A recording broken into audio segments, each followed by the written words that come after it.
శ్రీ గురుభ్యో నమః. శ్రీమాత్రే నమః. ఇప్పటి వరకు మనం శ్రీమతి కొండూరి పద్మావతి అమ్మగారి ఆధ్వర్యంలో ఎన్నో సౌందర్యలహరి సామూహిక పారాయణలు చేశాం. కానీ పారాయణ చరిత్రలోనే ప్రప్రథమంగా కని విని ఎరుగని రీతిలో మనం చేయబోయే సౌందర్యలహరి పారాయణ ఫిబ్రవరి 4 ఉదయం 9 గంటలకు శ్రీ రాజరాజేశ్వరి దేవి ఆశీస్సులతో 1001 శ్రీచక్ర మేరువులు కలిగిన ఆలయంలో జరుగుచున్నది.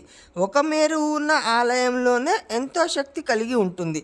అటువంటిది 1001 మేరువులు కలిగిన ఆలయంలో పారాయణ ఇంకా అద్భుత శక్తిని పారాయణ చేసేవారి మీద, ప్రత్యక్షంగా చూసేవారి మీదను ప్రసరించి అద్భుత దివ్యానుభూతిని కలిగిస్తుంది.